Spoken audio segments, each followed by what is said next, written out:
Hello friends, welcome back to my channel. ഞാനിന്ന് വന്നിട്ടുള്ളത് ഒരു കടായി ചിക്കൻ്റെ റെസിപ്പി ആയിട്ടാണ്.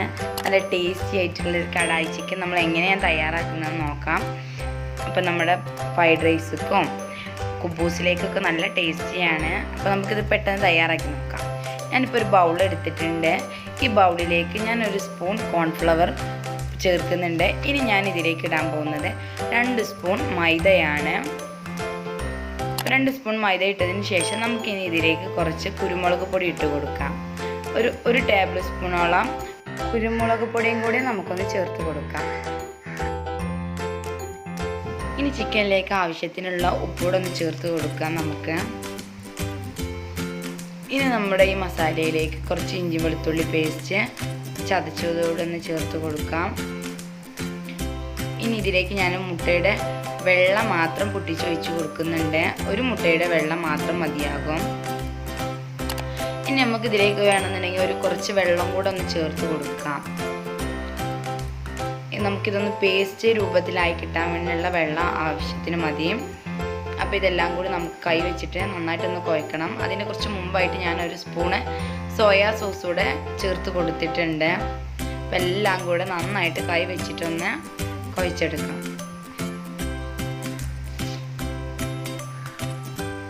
ഇനി ഇതിലേക്ക് നമ്മൾ കഴുകി മാറ്റി വെച്ചിട്ടുള്ള ചിക്കൻ പീസസ് ഒന്ന് ഇട്ട് കൊടുക്കാം. ഇതെല്ലാം കൂടെ നമുക്ക് നന്നായിട്ടൊന്ന് മാഗ്നേറ്റ് ചെയ്തെടുക്കണം. അപ്പോൾ എല്ലാ ഭാഗത്തേക്കും മസാല എത്തുന്ന വിധം മാഗ്നേറ്റ് ചെയ്തിട്ടുണ്ട്. ഇത് നമുക്കൊരു 1 മണിക്കൂറെങ്കിലും ഒന്ന് റെസ്റ്റ് ചെയ്യാൻ വെക്കാം. ഇനി നമ്മൾ 1 മണിക്കൂറിന് ശേഷം ഒരു പാൻ അടുപ്പത്ത് വെച്ചിട്ട് നമുക്കിതിൽ കുറച്ചൊന്ന് സൺഫ്ലവർ ഓയിൽ ചേർത്ത് കൊടുക്കാം. വെളിച്ചെണ്ണയിലൊന്നും ഫ്രൈ ചെയ്തെടുക്കരുത്. കുറച്ച് വലിയ പാത്രത്തിൽ ഫ്രൈ ചെയ്തെടുക്കാം. നമുക്കിത് ഫ്രൈ ചെയ്തെടുത്തതിന് ശേഷം നമുക്കിതിൽ തന്നെ ഉള്ളിയൊക്കെ ഒന്ന് വാട്ടിയെടുക്കാം. അപ്പോൾ അതുകൊണ്ടാണ് നമ്മൾ കുറച്ച് വലിയ പാത്രത്തിലൊന്ന് ഫ്രൈ ചെയ്തെടുക്കുന്നത്. നമുക്കിതൊന്ന് ഫ്രൈ ചെയ്ത് മാറ്റണം. അപ്പോൾ എപ്പോഴും സൺഫ്ലവർ ഓയിലിൽ ഫ്രൈ ചെയ്യാൻ ശ്രദ്ധിക്കുക. കാരണം വെളിച്ചെണ്ണയിലൊക്കെ ഫ്രൈ ചെയ്തിട്ടുണ്ടെങ്കിൽ അതിൻ്റെ ഒരു ടേസ്റ്റ് ഇങ്ങനെ മുന്നിട്ട് നിൽക്കും. അപ്പോൾ അതുകൊണ്ട് നമ്മളെപ്പോഴും ഇതുപോലെയുള്ള റിഫൈൻഡ് ഓയിലുകളിൽ ഫ്രൈ ചെയ്തെടുക്കാം. എല്ലാ ചിക്കനും ഇതുപോലെ നമുക്ക് ഈ എണ്ണയിലൊന്ന് ജസ്റ്റ് ഒന്ന് ഫ്രൈ ചെയ്തെടുക്കാം. അപ്പോൾ ഒരു ഭാഗം വെന്ത് കഴിയുമ്പോൾ മറിച്ചിട്ട് കൊടുത്ത് നമുക്ക് നന്നായിട്ടൊന്ന് മുരിയിച്ചെടുക്കണം. അതായത് ഇപ്പോൾ ചിക്കൻ റെഡി ആയിട്ടുണ്ട്. നമുക്കിതൊരു പ്ലേറ്റിലേക്ക് മാറ്റാം.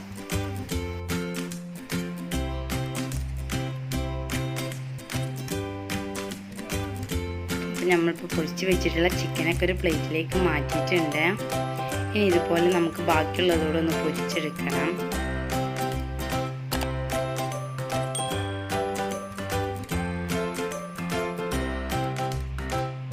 ഇതേ എണ്ണയിൽ തന്നെ ബാക്കി നമുക്കൊന്ന് ഫ്രൈ ചെയ്തെടുക്കാം.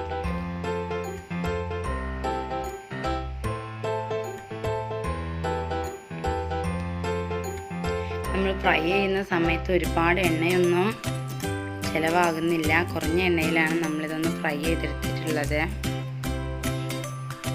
അപ്പോൾ നമുക്കിത് മൊത്തത്തിലൊന്ന് ഫ്രൈ ചെയ്ത് മാറ്റാം.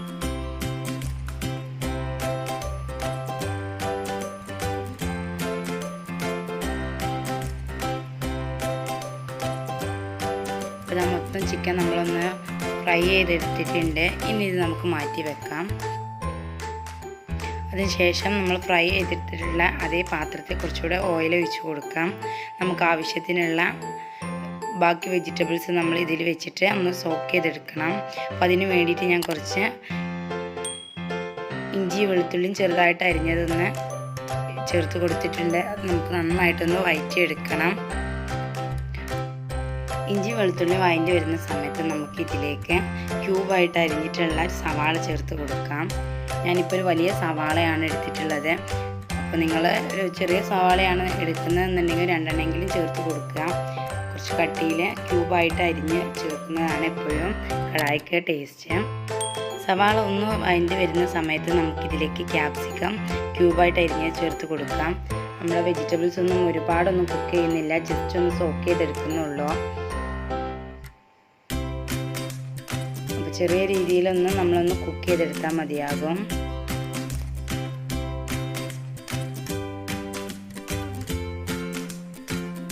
സവാളയും ക്യാപ്സിക്കൊക്കെ ഓൾമോസ്റ്റ് കുക്കായി വരുന്നുണ്ട്.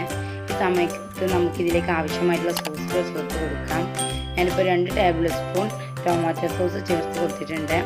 ഇനി ഞാൻ ഇതിലേക്ക് ചേർക്കാൻ പോകുന്നത് ഒരു 1.5 ടേബിൾ സ്പൂണോളം സോയാ സോസാണ്. അതുകൂടെ നമുക്കൊന്ന് ചേർത്ത് കൊടുക്കണം.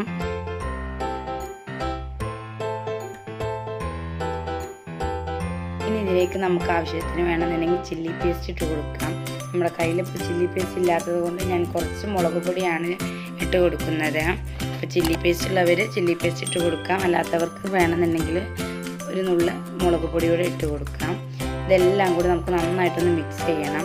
ഈ ഒരു സോസിലേക്ക് ഇടുന്നിട്ട് ഈ വെജിറ്റബിൾസൊക്കെ ഒന്ന് നന്നായിട്ടൊന്ന് വെന്ത് കിട്ടുന്നത് വരേക്ക് നമുക്കിതൊന്ന് ഇളക്കി കൊടുത്തുകൊണ്ടിരിക്കാം. ഈ സോസാണ് നമ്മുടെ കടായിക്ക് ആവശ്യമുള്ള ടേസ്റ്റ് തരുന്നത്. അപ്പോൾ ഈ സോസ് ഒഴിച്ചാൽ നമ്മുടെ കറക്റ്റ് കടായിയുടെ ടേസ്റ്റ് കിട്ടത്തുള്ളൂ. അപ്പോൾ നമ്മുടെ വെജിറ്റബിൾസൊക്കെ ഓൾമോസ്റ്റ് വെന്ത് വന്നിട്ടുണ്ട്. അപ്പോൾ നമ്മൾ ഈ വെജിറ്റബിൾസൊക്കെ ആവശ്യമായിട്ടുള്ള ഉപ്പോടൊന്ന് ചേർത്ത് കൊടുക്കാം. പിന്നെ ഞാൻ കുറച്ച് കുരുമുളക് പൊടിയും കൂടി പൊടിച്ചത് ചേർത്ത് കൊടുക്കുന്നുണ്ട്. എരിവ് ഇഷ്ടമുള്ളവർക്ക് അതിൻ്റെ അളവ് കൂട്ടുകയോ കുറയ്ക്കുകയൊക്കെ ചെയ്ത് കൊടുക്കാം. ഞാനിപ്പോൾ ഒരു 4 ടേബിൾ സ്പൂണോളം ഇട്ടിട്ടുള്ളൂ. നിങ്ങളുടെ ഇഷ്ടത്തിൽ നിങ്ങൾക്ക് കൂട്ടുകയോ കുറയ്ക്കുകയോ ചെയ്യാവുന്നതാണ്. ഇനി ഞാനിതിലേക്ക് ഒരു ടേബിൾ സ്പൂണോളം വിനേഗറും കൂടി ചേർത്തിട്ടുണ്ട്. എല്ലാം കൂടി നമുക്ക് നന്നായിട്ടൊന്ന് മിക്സ് ചെയ്തെടുക്കാം.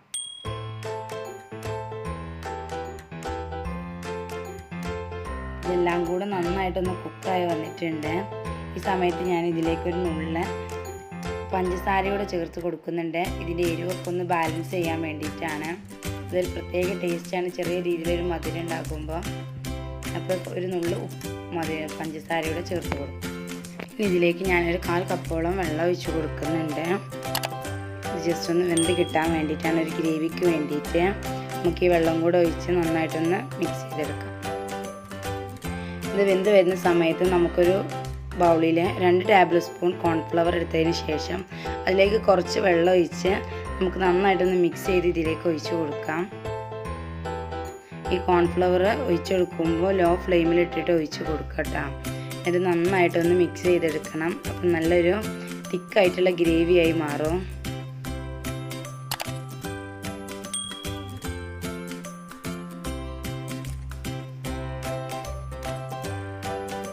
ഇനി ഇതിലേക്ക് നമ്മൾ നേരത്തെ ഫ്രൈ ചെയ്ത് മാറ്റി വെച്ചിട്ടുള്ള ചിക്കന് ആഡ് ചെയ്ത് കൊടുക്കണം. അപ്പോൾ അതിന് മുമ്പായിട്ട് ഗ്രേവിയുടെ വെള്ളം കുറവാണെന്ന് തോന്നിയാൽ കുറച്ചുകൂടെ വെള്ളം ഒഴിച്ച് കൊടുക്കുക. ഗ്രേവി കൂടുതൽ ഇഷ്ടമുള്ളവർക്കൊക്കെ ചൂടുവെള്ളം ഒഴിച്ച് കൊടുക്കുക. നമ്മളിപ്പോൾ പകുതിക്ക് വെച്ചിട്ട് പച്ചവെള്ളം ഒഴിച്ച് കൊടുക്കാൻ പാടില്ല. അത് എന്ത് കുക്ക് ചെയ്യുകയാണെങ്കിലും പച്ചവെള്ളം ഒഴിച്ച് കൊടുക്കരുത്. അപ്പോൾ ചൂടുവെള്ളം ഒഴിച്ച് കൊടുക്കുക. നിങ്ങൾക്ക് ആവശ്യത്തിനുള്ള ഒരു കൺസിസ്റ്റൻസിയിൽ നമുക്കിതിൻ്റെ ഒരു ഗ്രേവി തയ്യാറാക്കാം.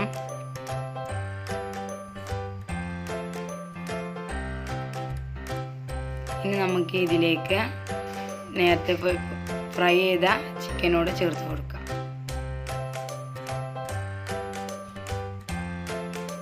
ഇതെല്ലാം കൂടി ഈ സോസിലും വെജിറ്റബിൾസിനുള്ള ഈ ഗ്രേവിയിലിട്ട് നമുക്ക് നന്നായിട്ടൊന്ന് മിക്സ് ചെയ്തെടുക്കണം.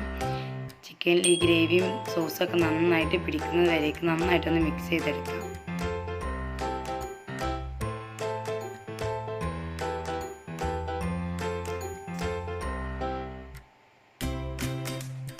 രണ്ട് മിനിറ്റ് നമുക്കിതൊന്ന് കുക്ക് ചെയ്തെടുക്കണം. 2 മിനിറ്റിന് ശേഷം നമുക്കിത് ഫ്ലെയിം ഓഫ് ചെയ്യാൻ സമയത്ത് നമുക്കൊരു 2-3 ടേബിൾ സ്പൂണോളം സ്പ്രിംഗ് ഒനിയനോട് ഒന്ന് ചേർത്ത് കൊടുക്കാം. സ്പ്രിംഗ് ഒനിയൻ ചേർത്ത പിന്നെ കൂടുതൽ സമയത്ത് നമ്മൾ കുക്ക് ചെയ്യേണ്ട ആവശ്യമില്ല. 2 മിനിറ്റ് 3 മിനിറ്റിൻ്റെ സമയത്ത് നമുക്ക് ഓഫ് ചെയ്യാവുന്നതാണ്. അപ്പം സ്പ്രിംഗ് ഒനിയനൊക്കെ ഇട്ട് നമുക്കിത് നന്നായിട്ടൊന്ന് മിക്സ് ചെയ്ത് ചേർത്ത് ഫ്ലെയിം ഒന്ന് ഓഫ് ചെയ്യാം. അപ്പം ഞാൻ ഫ്ലെയിം ഓഫ് ചെയ്തിട്ടുണ്ട്. നമ്മുടെ കടായി ചിക്കൻ റെഡി ആയിട്ടുണ്ട്. നമ്മുടെ ചപ്പാത്തിയുടെ കൂടെയും ഫ്രൈഡ് റൈസിൻ്റെ കൂടെയും കഴിക്കാൻ സൂപ്പർ കോമ്പിനേഷനാണ്. അപ്പോൾ എല്ലാവരും വീട്ടിൽ മസ്റ്റായിട്ടും ട്രൈ ചെയ്യേണ്ട ഒരു ഐറ്റമാണ്. അപ്പോൾ നിങ്ങൾക്ക് എൻ്റെ വീഡിയോ ഇഷ്ടമായി എന്ന് വിചാരിക്കുന്നു. വീഡിയോ ഇഷ്ടമായി ലൈക്ക് ചെയ്യുക. നമ്മുടെ വീഡിയോയിനെ കുറിച്ചുള്ള അഭിപ്രായങ്ങൾ നിങ്ങളുടെ കമൻറ്റ് ബോക്സിൽ അറിയിക്കുക. നമ്മുടെ ചാനൽ ആദ്യമായിട്ട് കാണുന്നവരാണെന്നുണ്ടെങ്കിൽ സബ്സ്ക്രൈബ് ചെയ്ത് തൊട്ടടുത്തുള്ള ബെല്ലൈക്കണും കൂടി അമർത്തിയാൽ ഞാനിടുന്ന പുതിയ വീഡിയോസ് നിങ്ങൾക്ക് നോട്ടിഫിക്കേഷനായി ലഭിക്കുന്നതാണ്.